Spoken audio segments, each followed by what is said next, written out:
Now, when we assess liquefaction, we have a very well-known procedure, so the simplified procedures. And then we have to follow basically these steps in here. Of course, first we have to characterize the sites. So we need to know what are the soils on site, what is the profiles, okay, the different layers, but also we need to know what is the likely earthquake that affects the area. If you are designing, okay, you may design earthquakes, or if you are doing post earthquake assessments, then you have the real earthquake goes up. Okay, so we need to have all this information. And then, of course, we need to know if the soil is susceptible to liquefaction, because not all soil will liquefy.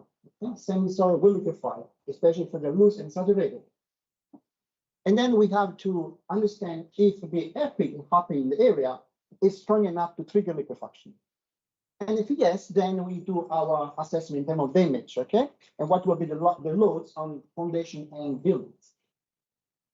The problem is that for gravelly soil, there are so many parameters that are affecting the susceptibility and vulnerability of the soil. For example, we have the gravel content, the gravel size, the relative density, and then there is the soil packing, how the voids and the particles are arranged. Okay, I will choose some images. This history shows that alluvial deposits and then man-made soil reclamations are most vulnerable to liquefaction. Okay? Alluvial deposits are very young, okay? Deposited by floods, but also fluvial deposits. Okay, so very loose material deposited in water. Okay? And I will show you what really means, okay, and implications. So how to use this framework in here, which has been developed for screen sense when we have to assess the liquefaction of gravelly soils. These are big questions, okay? And try to answer this question, improve our knowledge, provide more tools. We have done a lot of field and laboratory investigation. Yeah? So I've been working on this topic for the last 5 years, so not more, and still there's a lot to be done. Okay? Because when you start the research, first you have to build the benchmark, okay? The tools. You need the laboratory and field tools. Okay? Then you need to know how well they work or not. Okay? And then you build. So it's an ongoing study, but I have some very interesting preliminary results that I want to share with you today. So let me talk about earthquake. Okay, the 2016 Kaikoura earthquake. So to put things in a context, okay, why I'm doing this research. Okay? So this is a map of New Zealand. You can see New Zealand is made of two big islands. The North Island, where there are big volcanoes in this area here, the biggest caldera in the world. There is a big volcano in here, and then Auckland City is in here, 51 active volcanoes. Okay? And the South Island, there is no active volcanoes, okay? But it doesn't mean we don't have problems. So if you look at the tectonics of New Zealand, it's very complex. You see this line here, those are the biggest faults we know affecting New Zealand, okay? So New Zealand is at the boundary between two very big plates, the Australian plate and the Pacific plate. The collision between these plates generate the formations of New Zealand. So New Zealand is a relatively young country and it's changing, okay? So anytime we have volcanic eruptions, anytime we have an earthquake, means that the geology is changing. Okay? Why do we have volcanoes in New Zealand? Because these two plates are colliding here. And it happens that in the North Island here, underneath, the Pacific plate is much heavier than the Australian plate. Okay? So it means that they collide, they compress New Zealand. That's why you have also a lot of earthquakes. But also means that one plate being heavier is going subsiding underneath the other one. Okay? So in here, this down here, we have very powerful earthquakes. The strongest earthquake we forecast was magnitude 9. Okay? We remember 2011 earthquake in Japan.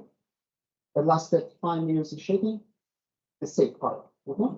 Extremely powerful. So magnitude 7 is a very strong earthquake. Magnitude 9 means that it's 900 times stronger. Magnitude is 30, every stock is 30 times stronger. Okay? We're talking about extreme power earthquake. Now, things are even more complex because if you look at this side here in New Zealand, opposite happens. Okay? Means that in this case, the Australian plate is heavier and it's going underneath the New Zealand. It means that it creates a rotation. Okay? Very complex. Because of that, in the middle part here, we have a lateral fault. Okay? A strike slip fault. It's not a small fault, it's 300 kilometers. You can see from space. And this can trigger magnitude 8 earthquakes, which return period of 300 years. Okay? So the earthquake I'm going to talk today is not along this fault here, but somewhere here.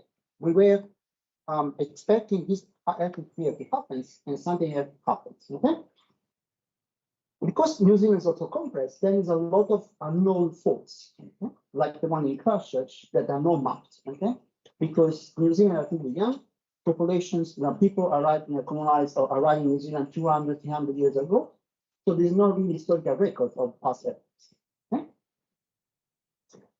So because of this very challenging setting, this is really what's happening in New Zealand. This is what's happened every single year. There's a number of earthquakes happening in New Zealand. Now, you can see there are small dots and large dots. It means that many earthquakes are not very small magnitude. Okay? So it means that cannot be perceived by people, but only by instrumentations. Okay? And several times a year, you feel earthquakes, but they are not really using damage. But every 5 to 10 years, we have very powerful ones that damage building infrastructures, land. Okay? And this is the location of the earthquake, the strongest earthquake we had in New Zealand in the last 170 years. Okay? So apart from this area here, basically, whenever you are in New Zealand, you're going to experience very strong earthquakes. Okay? So it will be just too easy to say, okay, let's live in New Zealand, not live in New Zealand. Okay? It's not that easy. But as engineers, we have to find solutions to mitigate the effect of earthquakes. Okay? We cannot stop earthquake to happen, but as engineers, we can mitigate. Okay? And that is my role. Okay, or our role. So your role will be your role in Greece. Okay. So what I'm going to focus today is this earthquake here, magnitude 7.8. Okay, the duration is 2 minutes. 2 minutes of strong shaking. Okay. Now, what means magnitude 7.8? On the map, when you see an earthquake, there's only one point, this point here, but that is only where the earthquake starts. Okay? Magnitude 7.8. Means that we have a big fault, okay? And the fault is dynamic. So the earthquake starting here, Christchurch in here, earthquake starting here, and then moved north, okay? 300 kilometers forward. So Christchurch in here, we felt it is shaking, but not very large accelerations because we are backward here. But if you live in this area here, and especially if you live in here, 60 kilometers away, you get the full effect of earthquake, directly. So the earthquake starting here, and then as the fault ruptures, means you have a series of earthquake here. So the energy moves toward north. Okay. So the earthquake happened in the midnight. Fortunately, the roads were empty. Okay, there were not many casualties, but affected the main highway and the main railway connecting the South Island of New Zealand to the North Island of New Zealand. Okay, so affected all countries. Okay. So it was very shallow, 15 kilometers. So it means that you get two effects. Okay. And then the mechanism is very, very complex. It's 21 different faults. Now, to calculate the magnitude, we need to know the size of the faults. When you have 21, it's even difficult to understand how many faults are in there and how each fault is the size. Okay. So this number 7.8, 7.98 has been changed many, many times. Okay. So these are the effects of the earthquake. Fault. Okay. You can see uplift of 3 meters. In some areas, there is lateral movement of 9 meters. Okay. So big movements. Okay. And of course, the acceleration during the fall exceeded 1G. In one case, it was recorded 3G. 3G. Okay. We are not sure it's actually the actual measurements of something affected with some motions, but for sure the way bridges were lifted up and moved. Okay. So definitely more than 1G. So you have more than 1G in vertical direction, more than 1G in the horizontal direction. So it means that anything is not attached to the ground, it doesn't matter how big, okay, will be moved up and moved right. So I did a reconnaissance in Japan. and it was a senior earthquake. I saw a bridge of 400 meters, okay? Arch bridge, 400 meters long, lift up and move by 1 meter, okay? So we're talking extremely high initial force, okay? So when the fault goes through mountains, you can expect landslides, okay? And the landslides induced by this earthquake were over 100,000, from very small to very big enough that they create dams, okay? And then the dams breach, okay? So you have secondary effects. In this photo here, you can see there is a road in here. That is highway, okay? And in parallel, you have a railway. So you can imagine the impact on major infrastructure, okay? It took many years, a couple of years to stabilize all the slopes and rebuild the roads, okay, with new technology. Effect on buildings, okay? I mentioned to you, Wellington is 60 kilometers away from the fault, okay, but was heavily damaged. Okay? So you have buildings were damaged, and I will tell you why they were damaged, but also you have a liquefaction of the soil. You see some of the major here. I will go back to this photo here. Okay? Now I will start first with the reclamation, okay? The Wellington fault. So Wellington City is the capital of New Zealand. There is the parliament, there is infrastructures, okay? So it's a very critical city, but also is built on reclamation. So all the waterfront of the city is on reclamation because it's very narrow. Okay? And then that's why you have also many strong motion stations in here. Okay? And then you have the port in here, Port of Wellington, which is a major port in New Zealand, okay? A very critical infrastructure. You have the stadium here, you have hospitals, you have the parliament somewhere, okay? So from here to here, it's just 900 meters, okay? Here we are on rock. In this area here, we have on natural marine deposits, and here you have reclamations. So three different soil types, okay? From rocks, very good, to reclamation that end up being very weak. Okay? So keep in mind of this picture here. I will go back. So the issue is that the port was built over 150 years, okay, in different phases. Okay? So this is the original coastline. Here, this is the reclamation, 1840 to 900. Then the second phase is this gray area here, and then the last one is this here. Different stages. What it means from a geotechnical viewpoint. Unfortunately, we have vulnerability because liquefaction. You have a question, right? Feel free to ask questions, huh? So yeah, you can ask questions. They asked to break the rule slave for them. Yeah, that's a good idea. No, that's okay. Okay, we will collect the questions for the end. Now, if you put this map in here and this reclamation, the context of liquefaction, there are a couple of things that are very evident. Liquefaction became an engineering problem after 1964. It was very powerful earthquake in Japan. For the first time, it was damage to buildings, bridges. Okay? So from an engineering point, we knew about liquefaction, but was not included in the design. The design was only based on bearing capacity. So 1964 is the magic year where liquefaction became a problem. If you look, the port was built in 1840, first stage. So at that time, there was no concept of liquefaction. Okay? And even though 1964 is where liquefaction became engineering problems, the first design procedures for liquefaction are dated in 1970s. Okay? So it means that most of the port was built not knowing or addressing the concept of liquefaction. Okay? Until, so we knew about the potential risks. Okay?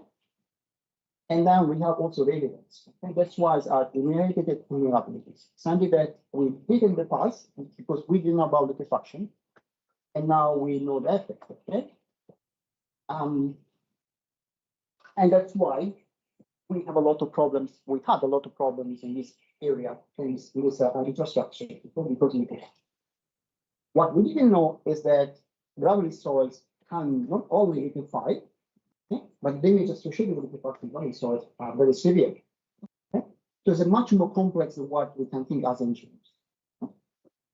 And it's always easier to say, okay, now we have damage, we could have done something before. It's not that easy, especially when you have a critical infrastructure. Now, this is how the port was built. Okay, there were two construction methods. The first one, hydraulic fill. Basically, you go with very big ship, and then you collect sand from the seabed, and then you confine the area, and then you fill it. Okay? You deposit the sand in water. So it means they're very loosely deposited. The second one was using gravel fields from a quarry. And then this is called end fit because it wasn't transported and just picked, okay, in water as well. So again, two different materials, but both loosely deposited. Now, before looking at the liquefaction, let's look at the ground motion. Okay, I show you in 9 meters we have rock, natural deposit, and reclamation. So the duration of the earthquake was 2 minutes, and the accelerations were about 0.23 G. Okay?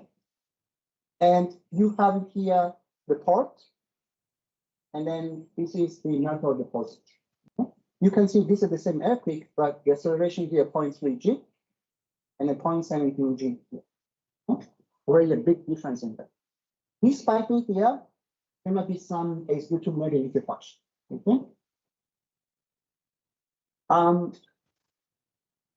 And then there was other earthquakes that happens previously that induce marginal liquefaction. But again, you can see some difference between the two natural deposit and the liquefaction. So there is evidence from this earthquake that something could happen and do some amplification. And now we have the answer for it. Now, if you look at these three figures in here, basically are the summary of these figures in terms of frequency contents. Okay? So here you have the period or the frequency, if you like, and in here you have the peak ground accelerations and how the acceleration changes with the frequency. It means that how it's going to impact the build environment or build. Okay?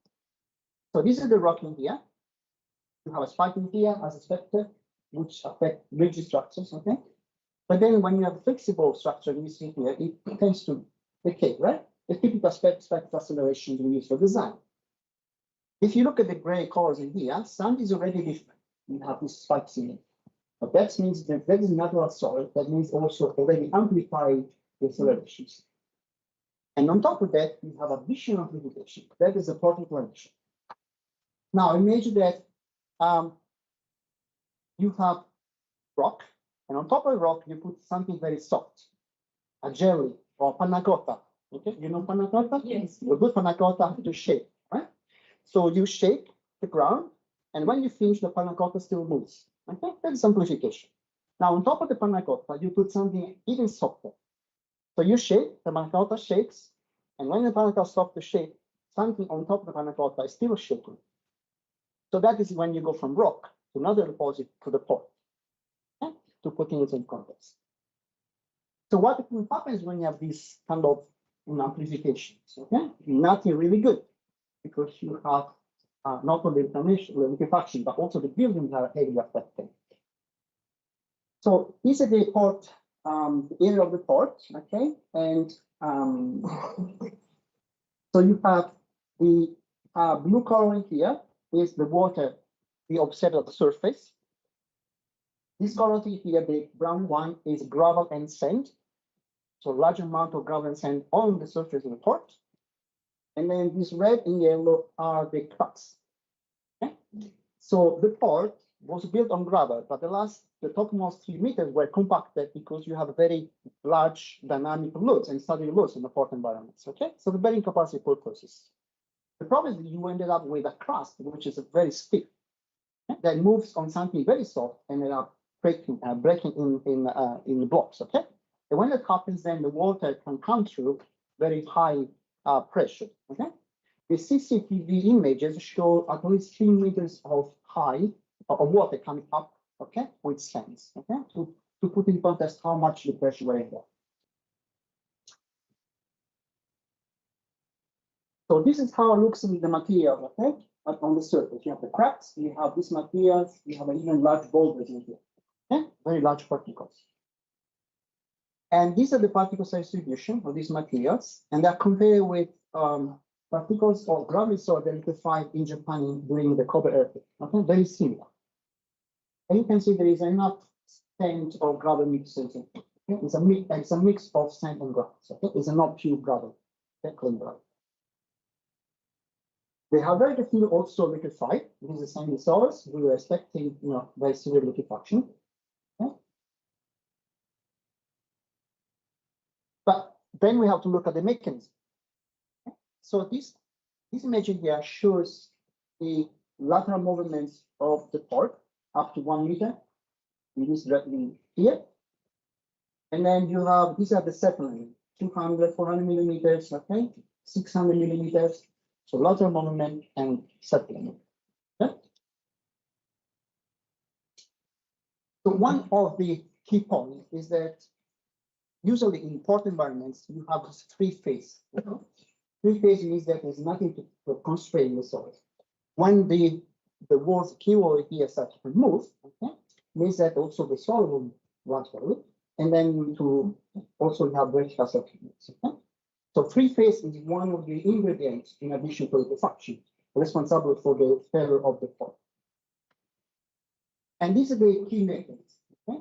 You have liquefaction here, and then you have the lateral movement due to the three-phase, and then you have settlements. Okay? As you move toward the edge of the port, you have larger and larger movements. Now, both the side of the port, you have a warp. Okay? So it means you have these elements, very rigid on pile, which support the cranes. Okay? And when you have movements of 1 meter, you can imagine the power image other parts. Okay? So the cranes cannot be used anymore. So the entire port was affected, a very critical infrastructure. So these are some of the images about the lateral movement of the piles. Okay, timber piles, they were split some cases. You have 1 meter movements. Okay, and this was the settlement between the wharf built on piles and the soil they liquefied. Okay, so you have almost 1 or 600 millimeters on that. Okay. So of course we did all the reconnaissance. I guess there are a little more images. Okay, buildings. Okay. Buildings also have been damaged, not only because large initial force of gentrification, also because some of the foundations were not designed for liquefaction. Okay? And you have, the vertical settlements, and then you have some of the buildings on piles. So you can see the difference between. Okay, those perform quite well. And all these buildings here were completely damaged. Here there is a stadium. What do you think happened to the stadium?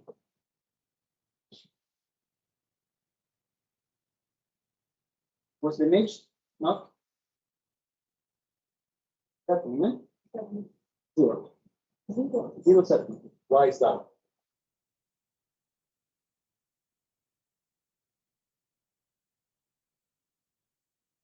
Because about the agent and for the total.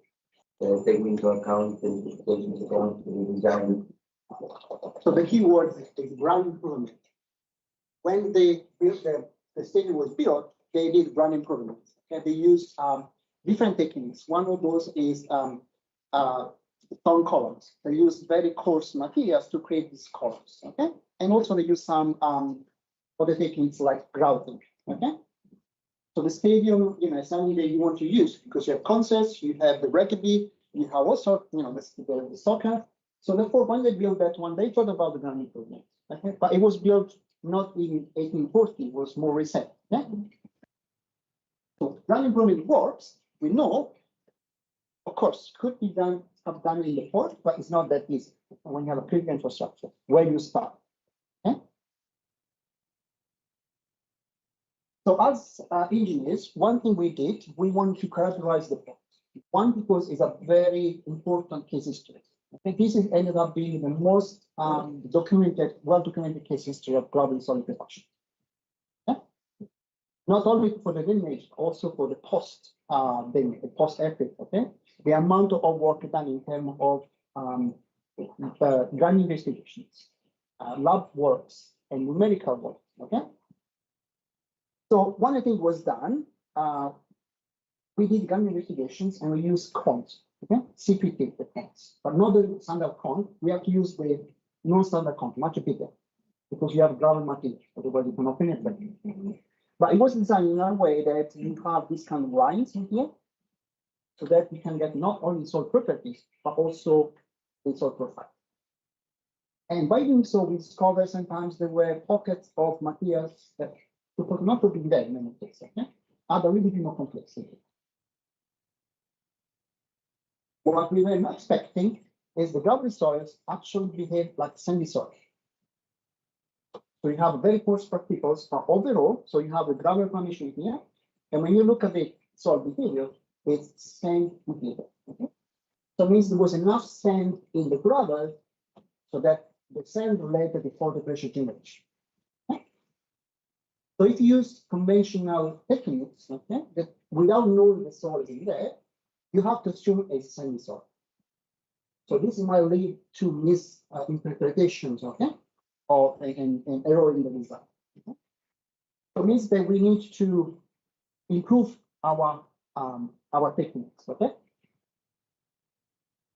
Now this was the post-reclamation, something that we built we built, but not knowing about liquefaction, vulnerability of this material. Okay, but we learn a lot. Okay. The second part is the same we also use liquefaction in alluvial deposits, younger deposits. In New Zealand, the alluvial deposits, fluvial deposits, glacial fluvial deposits are everywhere. Okay? We don't have the tools, or engineers do not have tools, not only to discern liquefaction, but also to characterize the soils. Okay? Because you cannot penetrate CPT or SPT. Okay? So it means that we need something else, something more useful for gravelly soils.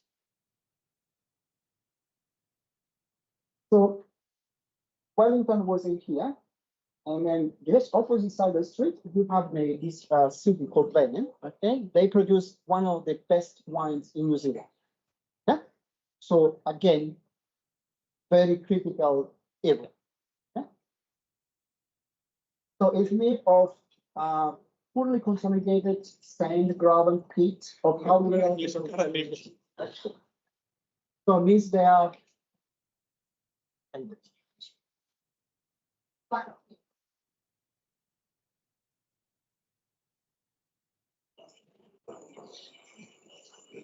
So again, you have all the ingredients, okay? So the earthquake, so in this area, we have two ground motion stations. Okay? And one is on rock, which is this one, and one is alluvial deposit, 1 kilometer away from the area I was investigating. Okay? And you can see the acceleration here is exceeded 2.3 G, okay? Quite strong.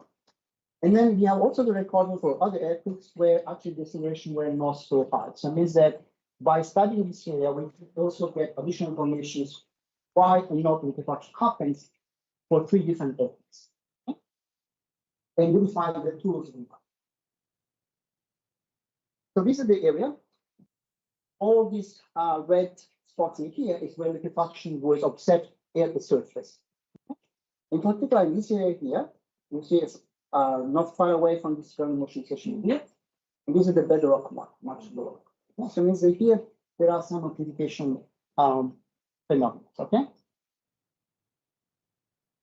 And the close up, okay, this is the area we investigated.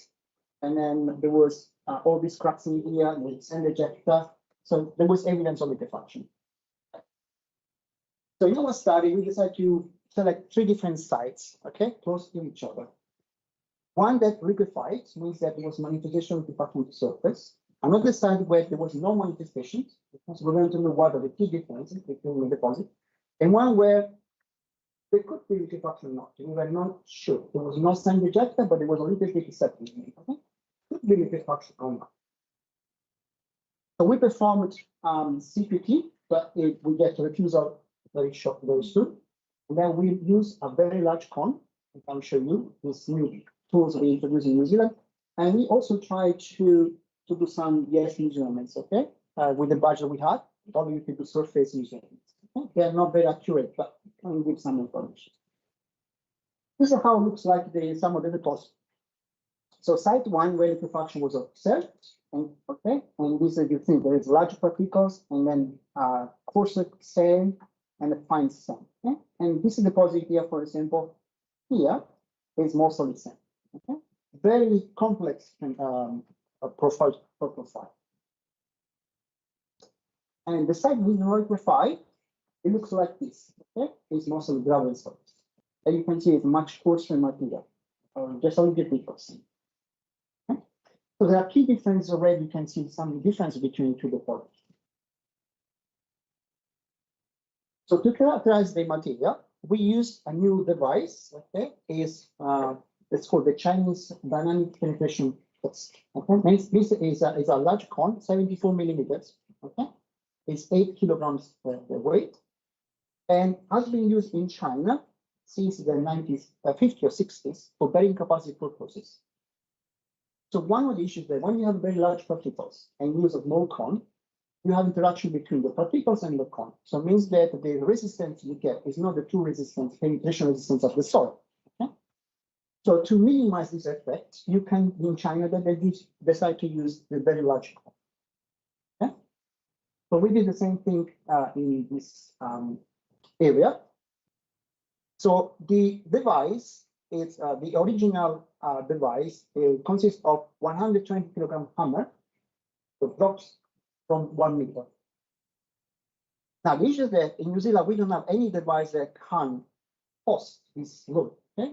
You can use 120 kilograms, but you ended up damaging the machine. Okay? So there's no operator who want to use it. So this was the first challenge.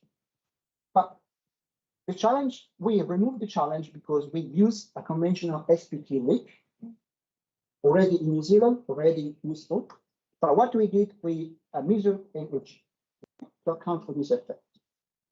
So we could prove that this technique could be used using a traditional machine, okay, and then could penetrate down to 15 meters, even coarse gravel. Okay, so now engineers have another tool, okay, and we proved that also New Zealand can be used. Okay. And in addition, we did this measurements here, okay, with some geophones, just to get some additional information. And this is how it looks like the penetration resistance using this connector. So the good thing is that you get a very continuous rating. Okay? If you do SPT, you get 1 point every meter and a half, 2 meters. Because it's the machine and how the techniques work. But means you can miss very important information. Okay? You can miss liquefiable layers. Okay? Well, in this case, you have a continuous rating and you get a very good profile. And then you can identify what are the critical layers. And then you can use this information to constrain the gas measurement. Okay? And this is how it looks like the second site. Okay? The second site was much more gravel, okay? And the results are a bit higher. Okay? Although there was this area here, we were surprised it's a bit low. Okay? We were not expecting liquefaction. There was no manifestation of liquefaction on site. Okay? What means this line here? This low count here. When you put all together, then we can use certain techniques, okay, where you have in here the earthquake load, okay, and you have in here the resistance of this earth. So this value here accounts for the density of the soil, the structure of the soil, the gravel sand content, okay, and how each fractions play a key role. Okay? And in here you have the earthquake, and typically it is for 7.5 magnitude, which we assume will trigger 15 cycles of load. And then we can use this information to correlate with the lab test. Okay? So we have 3 sets of data here. This is the very strong earthquake I talked about, 7.8. And those two are 2 other earthquakes that affect the same area but do not trigger liquefaction. So the only thing is not correct in this, or should not, let's say, did not go according to plan for this point here. We were expecting no liquefaction. There was no manifestation. Okay? So we expected this point here should be somewhere in here. Okay? So these are liquefaction zone, these are non-liquefaction zone. So first question mark, okay, is the technique not good or something is missing in our interpretation? Okay. So when you penetrate with this cone, the question is that, very simple, will loose gravel and let's say have different penetration resistance? Okay. You cannot differentiate between the two. I will show some test results. That's why we need laboratory tests to verify some of these assumptions, or try to understand what really happens in the field, improving our liquefaction triggering techniques we have. And then when we do the gas measurements, again, this side here, now this side here is borderline, no liquefaction, okay? But this side here where we have Russian liquefaction now is no liquefaction. Again, there is something not clear in that. But these gas measurements, we know they are not very accurate because of from the surface. Okay. What we were surprised was this value here. Okay. Now the question is that can we do something else? So the field investigation we do. We proved that we could use a device and use traditional techniques. More or less, the procedures works very well, apart from one point. But what else we need to do? Or we can do, okay? One of the key issues that this soil here, alluvial soil and man-made infrastructure, the soil was very little liquidity function, although the gravel contents were very low. So that's why we decided to undertake some laboratory testing, okay? Because the major issues that each of these factors here has a key role. But the problem is that they play a role altogether. So there were no study before these ones where this information were put all together, or this factor were put all together. Okay, so we started first looking at the same dominated structures, okay? So this structure here. And we make sure that they are represented all the existence. Okay, so these information you get are relevant. Okay? And to do so, we mix a fine sand, rich sand, river sand with coarser, and a gravel. Okay? So we have the different mixes.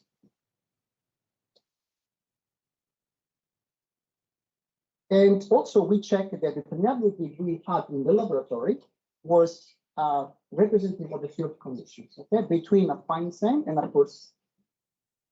So we make sure that whatever we do in the laboratory, they can use in the field. Okay?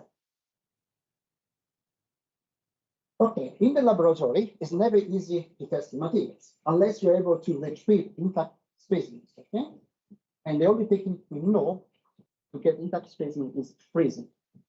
Freezing specimen, but that can cost $100,000 for one sample. So it means it's not really feasible.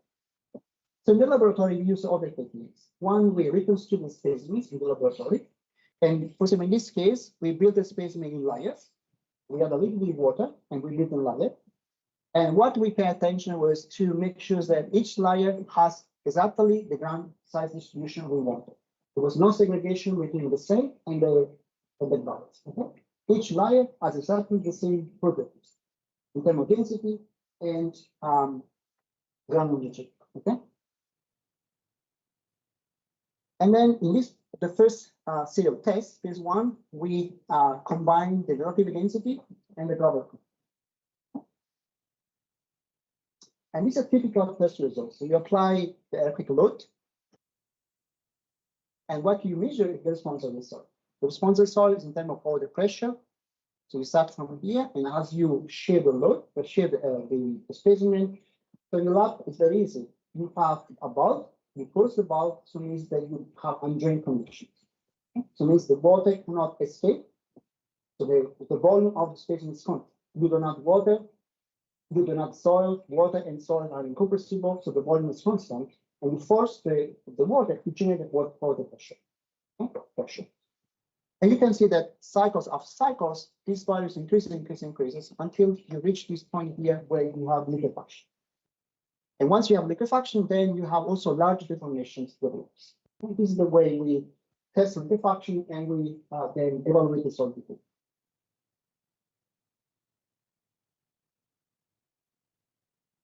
And one thing you can see is that, for example, you can then compare different materials. So GC0 means gravel content 0, it's sand, only sand. Okay? A fine sand plus a coarse sand. And then 10, 25, 40 is the amount of gravel we add to the sand. So for sandy soils, loose 25%, you can see that you just need maybe 5 cycles to reach liquefaction. Very weak material, as expected. So if you keep at the same condition, the same condition constant, so if you have loose specimen, you apply the same aircrete, you just change the gravel content, the number of cycles to reach liquefaction increase significantly. So it means that this is the effect of gravity. So it means that now you need, in this case, 60 cycles. So what it means? It means the soil is stronger. But it doesn't mean it's not vulnerable, because if you have a stronger aircrete, it can trigger liquefaction. In terms of deformations, the same thing. Okay, loose sand develop large deformation with small number of cycles, and then for the materials with gravels, it takes large numbers of cycles. Now, to compare everything, you can build these curves here called liquefaction curves. You have the number of cycles in here and the load here. And these curves are developed for different criteria. It could be for the pressure generation or a certain amount of deformation after liquefaction. So the plotting here on the top is for sand, the 3 different mixtures. So you have loose and to dense. So it means that as you increase the density of the soil, the liquefaction resistance increases. Okay, from here to here to here, which is well known. Okay. And then in here you have now the 10%, the sand with 10% gravel, 25% and 40%. So as you increase the density for each material, you have that the resistance increases. Okay? But what's really interesting is that if you focus, for example, on the same density, 25%, the resistance of the soil increases. For the same density, the gravel content has an influence on the resistance. Okay. For example, you go from 0.175 to 0.245. So the soil becomes stronger and stronger. Okay. And then you can combine the two things. Okay. So you can have curves for different densities. And as expected, as you increase the density, these curves shift up, as expected. And as you increase the gravel content, also shifts in this way. What is very surprising is that if you have a loose sand gravels mixtures and you have a dense sand, the behavior is very similar. Can you see? So this point here is just below this one, but the effects are similar. This is what we cannot see in the field. Okay, this is what was missing in the field. We are not able to discretize, differentiate between loose gravelly soils and then have the same resistance. And this is another way to do. Okay, if you normalize, so you have this curve here, you divide by this value, and this curve here, you divide by this value. Then you have similar curves. Okay? So it means it doesn't matter what density you have, the gravel content effect are similar. Okay? But it's the combination of the two which is very important for engineering.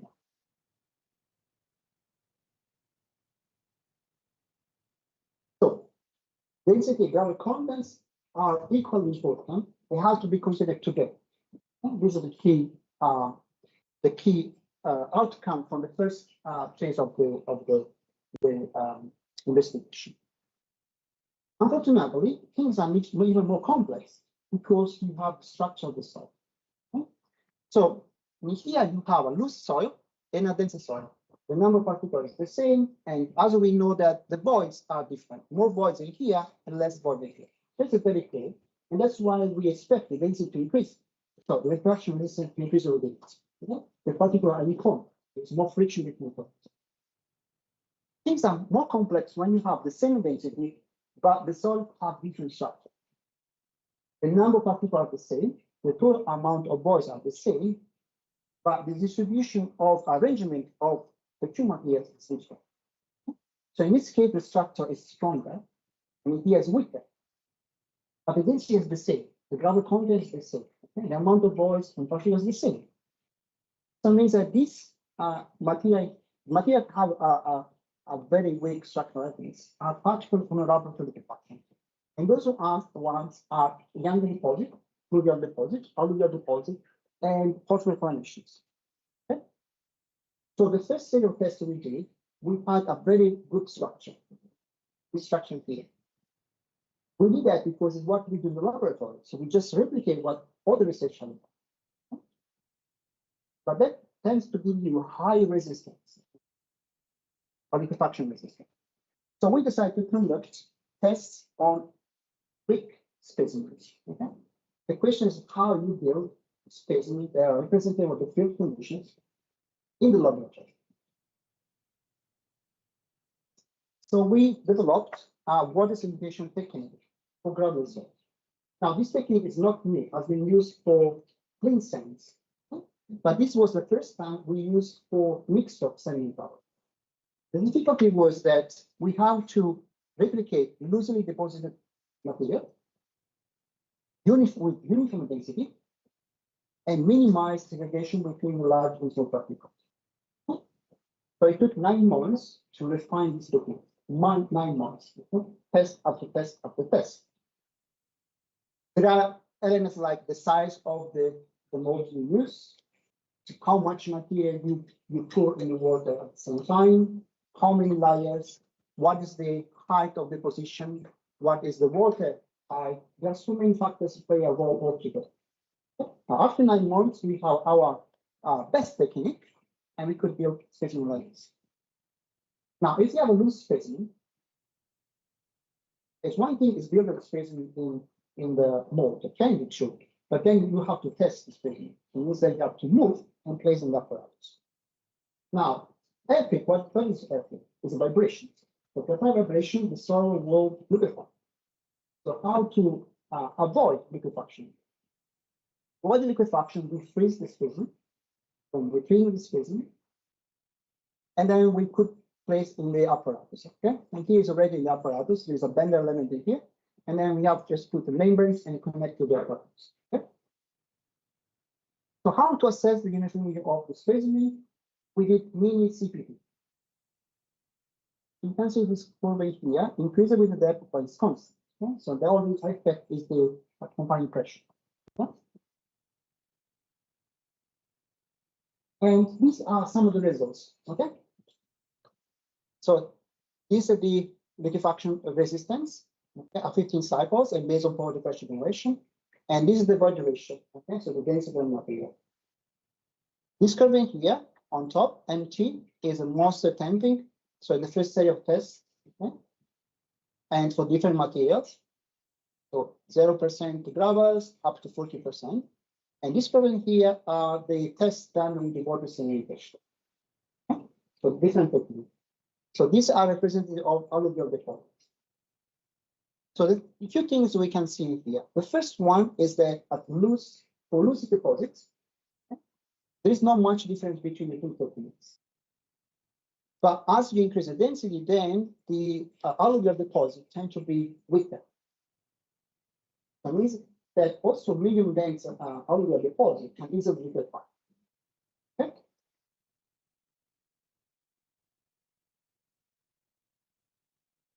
The other thing we were looking at how to account for the structure of the soil.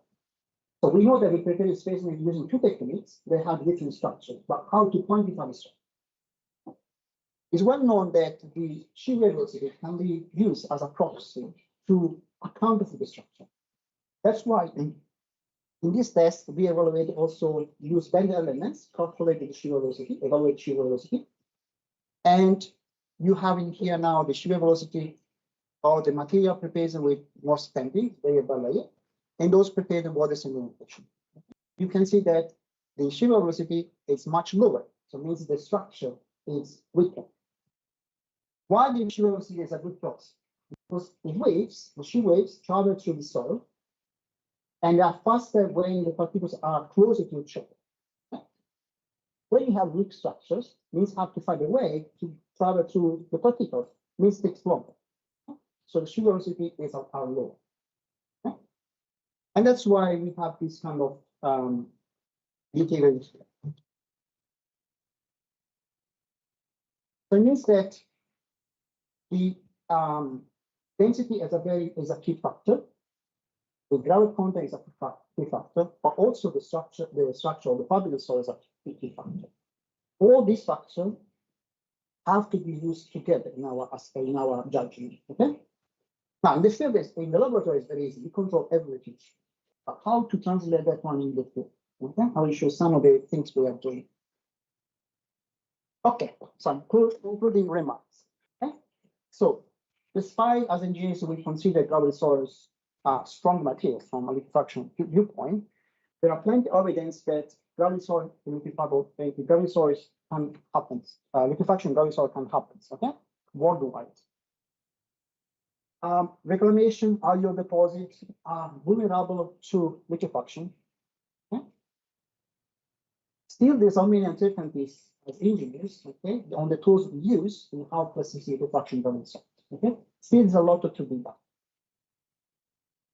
Of course, the factors that influence the liquefaction resistance are many, and these are probably the three most important. Okay? And then we have now a better understanding of how they play a role altogether. Okay? And we can use tubular velocity in conjunction with the density and the gravity content to have a better understanding of overall mechanism of this material. Of course, there's still a lot to be done. These are the results for sand-dominated materials. Okay? Now there is the other sides where you have gravel-dominated materials. Okay? Now, which are also more difficult to calculate in the laboratory. Okay? And that is our now second part of the study, moving toward gravel-dominated materials using natural soil deposits, also large particles. Okay, we have a device as the specimen is 300 millimeters by 600. Okay, we can test really large particles. We are looking at characterizing the powder pressure generation, but also the shear velocity, not only in the laboratory, but also in the field. In the field, what we are proposing is a seismic version of the DP2. So what we did is inside the big hole, we have three geophones. These geophones can measure the shear velocity. So by combining the blow counts, which capture the density and gravity content effects, also we have shear velocity capture the fabric. Okay? And altogether can give us an indication what's likely behavior in the field. It's going to be loose sand-like behavior, can be dense gravel behavior, or something in the middle. I mentioned to you that loose gravels and dense sands with ΣΕΙΡΑ. Okay? So by using combination of those two factors, we can differentiate between the two, okay? And improve our understanding. So here there are some papers. If you're interested, I can share with you. I will give a presentation to Christos, and then we can share as well. So once again, it's a lot of work, okay? And I'm coordinating the projects, but it's the hard work of very talented students, Marcos and Abhilash, okay, many collaborators and helping me supervise the students, but also we have the lab technician, which has a PhD degree. Okay? Claudia was a former student of mine, now working in industry, so we look at the practical applications, okay, informing industry, and of course there are senior colleagues that have worked on liquefaction many years. Okay? And of course, funding organizations, but also you need a very talented operator, somebody you can trust. Okay. So without having a group working with you and advise you, this kind of research is not easy. Okay. Thank you very much. We can open.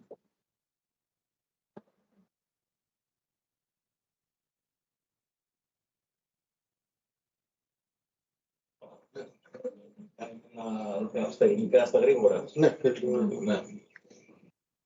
A short translation in Greek. Yeah, that's okay. First of all, thank you very much for a very nice presentation. So, we will have a short summary in Greek for the students here. Okay. I hope that I have captured everything, but you cannot really judge me because you don't know Greek. So, It's okay. I assume I will be fine. μια γρήγορη περίληψη τι είδαμε στα ελληνικά για τις ορολογίες περισσότερο. Παρουσιάστηκαν κάποιες περιπτώσεις ρευστοποίησης σε εδάφη, είτε πραγματικά εδάφη που υπήρχαν σε συγκεκριμένες θέσεις, φυσικά εδάφη, σωστά, σε περιοχές της Νέας Ζηλανδίας, είτε επιχρωματώσεις τεχνητά εδάφη που προέκυψαν σαν ανάγκη για την επέκταση πόλης, έτσι, και λιμανιού. Το πρόβλημα με τη ρευστοποίηση το έχουμε και στην Ελλάδα. Αναφέρθηκε στη διάρκεια της παρουσίασης της περίπτωσης του Χαλωνιάς. Σαφώς μικρότερες έκτασεις φαινόμενα να υπάρχουν, με προβλήματα να δημιουργούνται σε κρυπηδότητες σε τύπους λιμενικών έργων. Είδαμε λοιπόν δύο χαρακτηριστικές περιπτώσεις βλαβών σε φυσικά και επιχρωματώσεις. Είδαμε στη συνέχεια κάποια διαδικασία που κάνουν οι ερευνητές σε μια προσπάθεια να ελέγξουν τις ιδιότητες των εδαφών, να δουν σε ποιες μάλλον κατηγορίες εδαφών εμφανίζονται αυτά τα φαινόμενα ρευστοποίησης. Συνήθως εμφανίζονται σε λεπτόχρωτες άμμους κορεσμένες, γεμάτες με νερό, έτσι. Και σπανιότερα εμφανίζονται σε περιπτώσεις συνδυασμού αμμωδών υλικών με υλικά μεγαλύτερων διαστάσεων, με χαλίκια, όχι κροκάλες, μάλλον χαλίκια θα έλεγα. Εντάξει. Το μεγάλο πρόβλημα που έχουμε γενικά με τα γεωτεχνικά και πολλούνται μάλλον σε αυτές τις περιπτώσεις είναι πώς χαρακτηρίζουμε τα εδάφη. Τι είδους εδάφη έχουμε στις περιοχές που δύναται να εμφανίσουν φαινόμενα ρευστοποίησης. Στην προσπάθεια λοιπόν αυτή οι ερευνητές χρησιμοποίησαν κάποιες υπάρχουσες μεθοδολογίες και είτε τις τροποποίησαν, είτε ανέπτυξαν κάποιες παραλλαγές για να μπορέσουν να εκτιμήσουν αυτό που λέμε το δυναμικό ρευστοποίησης στο πεδίο, με κάποιες δοκιμές που κάναν στο πεδίο, κάποιες τροποποίησεις της CPT, ας πούμε, δοκιμής, της δοκιμής της πρότυπης διείσδυσης, καθώς επίσης και κάποιες αριστηριακές δοκιμές που κάναν σε δοκίμια που προσομοίωναν τις περιπτώσεις των πραγματικών εδαφών, κάτι το οποίο, όπως ανέφερε εδώ ο συνάδελφος, δεν είναι πολύ εύκολο. Εντάξει, το δύο είναι αρκετά δύσκολο.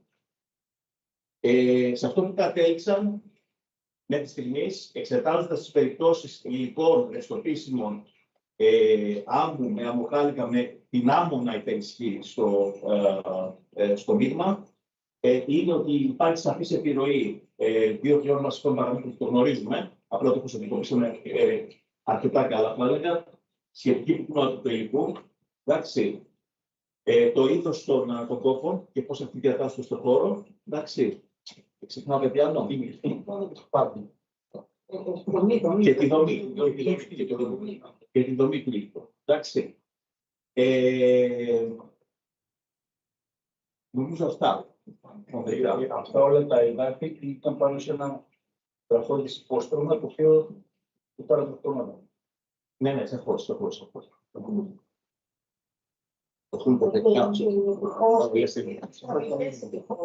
Δεν ήταν δηλαδή συγκεκριμένα εδάφη.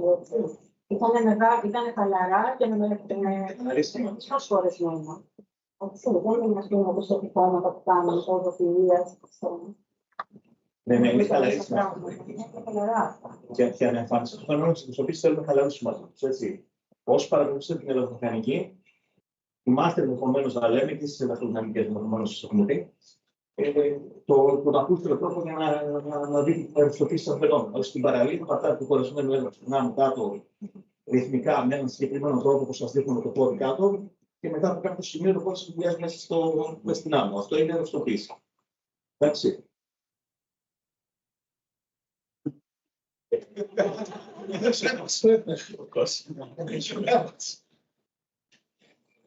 Very good.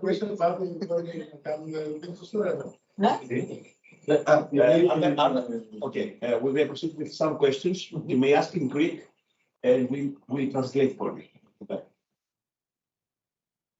Πρέπει να το πεις στα ελληνικά και αυτό. Θέλω να ρωτήσω τι είπαμε τα πράγματα που κάνουμε στο βιομηχανικό τομέα, δηλαδή με τα έργα στο κούτια. Με τη θερμοκρασία, τι τύπο προτιμάτε? Έχουμε κάποια άλλη γι' αυτό? The question is this. You focused on the evaluation of the soil response to this kind of phenomena, liquefaction phenomena. And the question is, do you do some research on the types of foundations that should be used in such cases?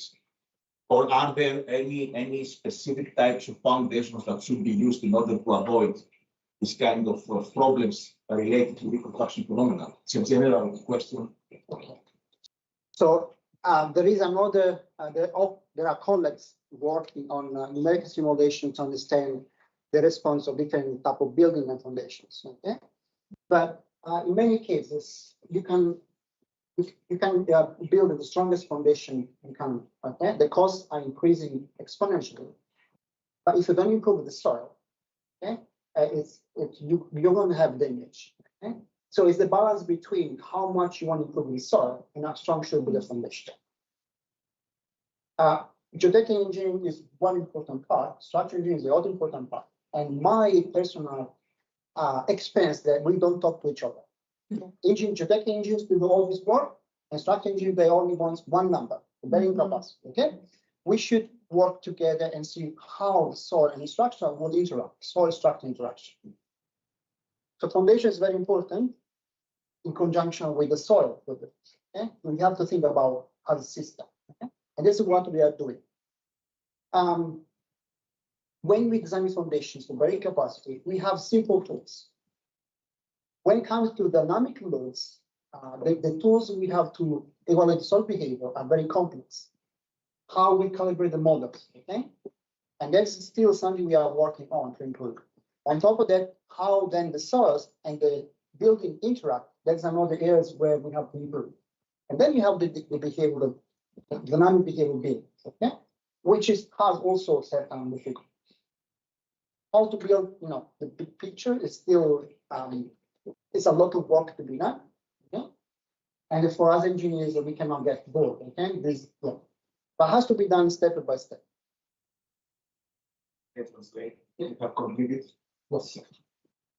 Το θέμα είναι το εξής. Δεν έχουμε μια λύση για όλες τις περιπτώσεις. Δεν μπορείς να πεις ότι το σκεπάζω είναι βασίλειο θεμελίους για παράδειγμα την ετροπή που ερχόταν στην ετροπή. Στις περισσότερες περιπτώσεις ενδεχομένως να ισχύει αυτό το πράγμα. Αλλά όχι πάντοτε. Πρέπει στο σχεδιασμό να λάβεις υπόψη και το θέμα του κόστους.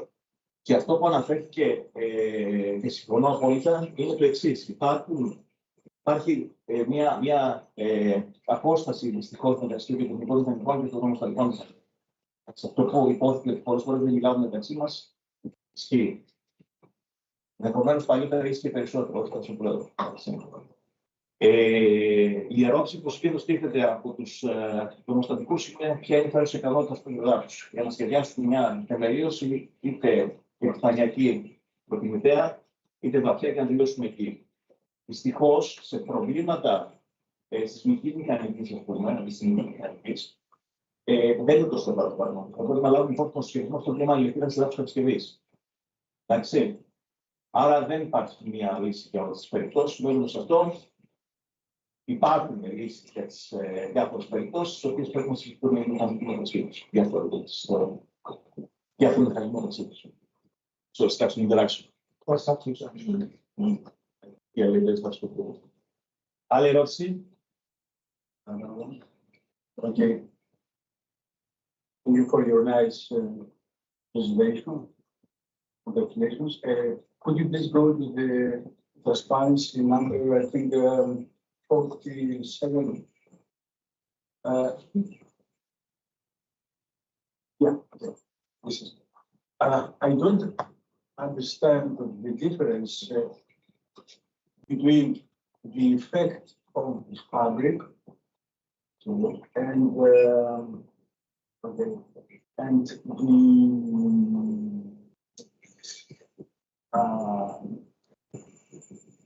the definition of loose density, because my eyes,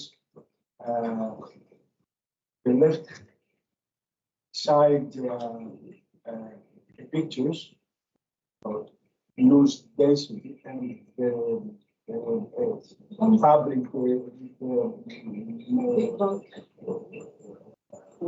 dense, okay, are the same. Okay. So let's first look at the left hand one. Okay. The left hand one is it's emphasized there are a lot of voids between the particles. Right. So it means that so this is stronger in this. Okay. Then imagine that you have a loose material like this one with a big void in here, Okay. but these two have exactly the same amount of voids. They're both loose. Okay? And the same amount of particles. It's just the voids, some of the voids in here are big, and here are more. Here you have a lot of smaller voids, which overall are in this material, and here you have localized big voids. Okay? Okay. But So these are loose, both loose, let's say, but just within the soil, the voids are organized in a different way. okay. Could you consider the shape of grains Also, that also affecting the of course.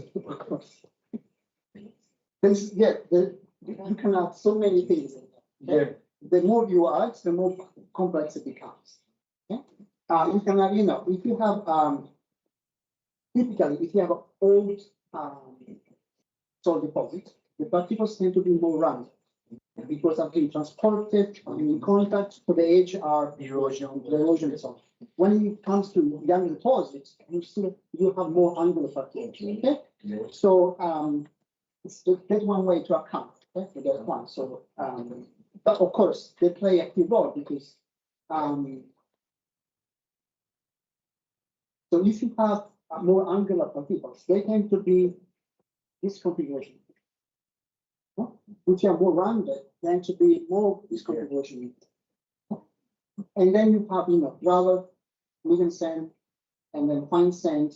Each of them can have different angularities or roundness. Okay? So it's a very, very definitely could play a role, but I don't think it would be significant as the density structure of the gravel complex. Okay? Ό,τι να κάνει με το είδος των χώρων, το σχήμα και τις σχετικές θέσεις των χώρων. Όσο πιο πυκνή είναι αυτή η δομή, τόσο πιο πολλές οι επαφές με το ψυχολογικό, δηλαδή από τις ηλεκτρομηχανικές, που σημαίνει τόσο πιο δύσκολο να αναπτυχθούν φαινόμενα ρευστοποίησης. Κάτι που είπα, μια σχετική πυκνότητα μεγαλύτερη του μειώνει το δυναμικό ρευστοποίησης.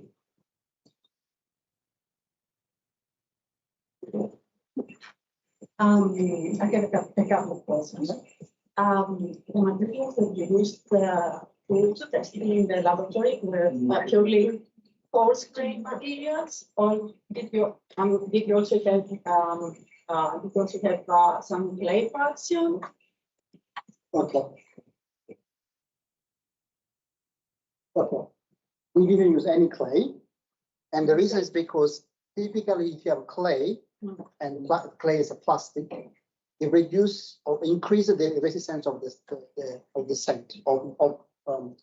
So the amount of clay in the plastic is they increase the liquefaction resistance. Okay?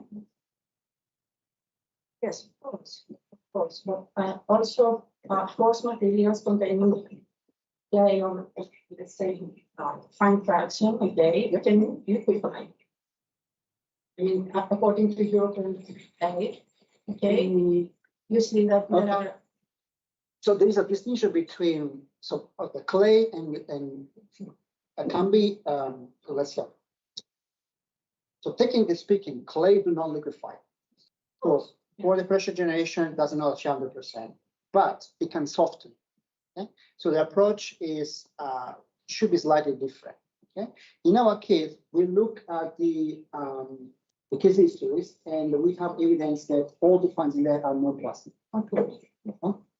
We focus on non-plastic to silk, but in this particular case, we did not add silk because that's a lot more complex silk. Okay? The clay ones, I would say, it require a different study in parallel, which was not the aim of this particular study.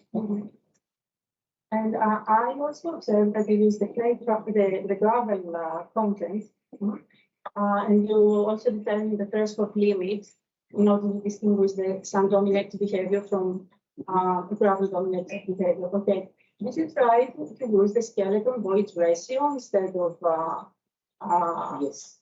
gravel content? So I did, there was no time to put everything Yes. here, but we use the skeletal moderation and also the equivalent moderation. Yes, so we have done that And- one. Yeah, so if you're interested,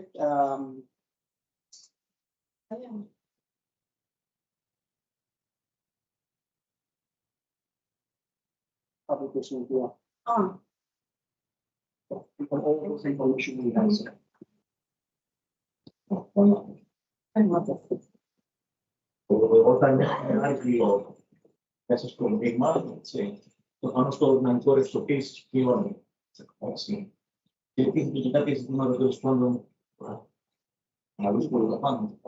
Στον Ευρωπόλο 18, εντάξει, δεν δουλεύουμε, δηλαδή ασχολούμαστε με ρευστοποίηση, δεν δουλεύουμε μόνο με καθαρές σάμους, με καθαρά τον τρόπο πεδάφου. Παλιότερα έτσι γινόταν. Αλλά υπάρχουν μελέτες περιπτώσεων που δείξαν ότι ακόμη και τον τρόπο πεδάφου με κάποιο ποσοστό λεπτοκόπων μπορούν να συμπεριφερθούν έτσι. Με ρευστοποίηση. Με ρευστοποίηση. Οπότε αυτό και κανονιστικά έχει περάσει. Όχι, βέβαια αυτό είναι ο Ευρωπόλος. Εδώ είμαστε στο Αλίκιο, υπάρχουν άλλοι κανονισμοί. Και η μελέτη που παρουσιάστηκε αφορούσε γαλλικό βιογράφη. Όχι εδάφη με μετώπιτα. Ωραία. Άλλη ερώτηση. I have one simple question. In the case of the farm, we saw some problems, right? What was the solution that was given? Okay, so looking all the damage and the ground investigations, okay, then several ground improvement techniques were used in different areas of the port, okay. Was from typically stone columns was one of the preferred ones, but also some assumed grouting, potentially jet grouting in some other areas. I'm not familiar with details, but I know that grouting, a jet grouting, I'm assuming, and stone columns, a combination of those ones. I think compaction was maybe not economically feasible. The idea was that before 2016, that in case of gravel soils, there was no liquefaction. It was not expected to see liquefaction like that. It was a question mark. So there were reports from industry showing that in the case of SPT data, liquefaction would occur. And there was another report based on yes measurements, liquefaction would not occur. So you have two reports telling different story. And the idea was to do additional tests to verify which one was correct. Unfortunately, the tests were scheduled a few months before the earthquake, but were not possible. Personally, I went to the port to do the test, but because logistics was not possible. And then the question mark remained there. And then when the earthquake struck, now we have answer. Yeah. Στο Κωνσταντίνο του να μάθει τα μέτρα που υπάρχουν για την ενίσχυση του λιμανιού. Χαλκοπάσα ήταν μια λύση. Κάποια ενέματα ενδεχομένως για την ενίσχυση του εδάφους, την τροπή του εδάφους και δυναμική συμπίκνωση δεν επιλέγει σαν τεχνική γιατί είναι όντως δύσκολα εφαρμόσιμη και χρονοβόρα και κοστοβόρα πολύ. Δεν λειτουργεί κάποιες φορές. Στην Ευρώπη το βλέπουμε, αλλά εξαρτάται από τη θέση και από το δομημένο περιβάλλον της. Δεν μπορεί να αρχίσει. Δεν μπορεί να αρχίσει η μηχανική συμπίκνωση στην πραγματικότητα σε μεγάλο βαθμό. Η λογική είναι ότι πετάς από μεγάλο ύψος ένα πολύ μεγάλο βάρος, 10-12 τόνους, όταν η ψώνη κερνό σημαίνει πόσο μεγάλο, έτσι, ενεργειακά, ώστε να συμπυκνώσει το έργο. Σας το εξηγούν Not so. Okay. soil improvement. Άλλη ερώτηση. Κάτι που θα ρωτήσεις τελευταία. Yes, I wanted to give the foundation about the very high buildings or about the status that you said that we had a huge problem, a minimum problem with this foundation. Yes, let me look at the map and I'll explain you.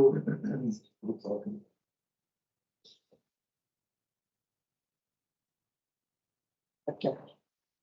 So the stadium is in here, the port in here. Okay. Some of the image I show that you go from rock to another deposit to reclamation. So the stadium is just borderline with reclamation, and the reclamation deposit in there are just a few meters. Okay. So it's very economical, feasible to do improvement. Plus, it's not really, so here the free face, the edge of it here. Okay.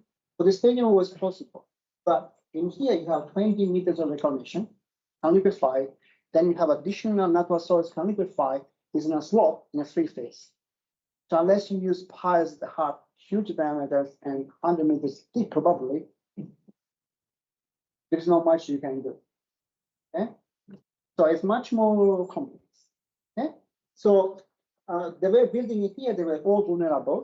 Okay? But what you can do is improve the grounds and maybe relocate those buildings to areas where its liquefaction is less damaging. Okay? For sure, you can improve here, constrain this side here with some combination of deep foundations. Okay? But for every single building here, it's different story. So they have different importance. Okay? Some of the building was just storage building. Okay? And some of the buildings here were for administration. Okay? So the level is but I can tell you that we learned so much from this earthquake. And worldwide, there are so many structures like this one. Okay? Many ports in Japan, Ecuador. So we have seen over the time structure like this, vulnerable to liquefactions. And then we hope that this case history has, because it's the most well-documented case, okay? So we have done over 200 CPT, okay? In a small area like this, it's really getting so detailed, okay? And then using a way that we really can understand the mechanisms, understand what the factor different elements in there, okay? And that is now informing the ground improvement techniques. Okay?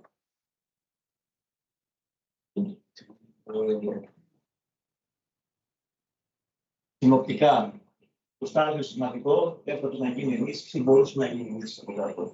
Ιδίως τα λιποπασάλους, αν χρειάζεται. Είναι πάσαλοι, σαν τους κρατοπασάλους του Πετρό, οι γεμίζουν τα καλύκια, έχουν μεγάλα κενά μεταξύ τους. Τα καλύκια επιτρέπουν το νερό που αυξάνει την πίεση του να ρεύσει μέσα από αυτές τις διόδους και να δημιουργεί από την περιοχή ώστε να μην υπάρχει ευστοποίηση. Στο λιμάνι δεν μπορεί στο information του πλανήτα, όταν έχεις κάποιον στον χρόνο, δεν πρέπει να κάνεις ένα νοσοκομείο.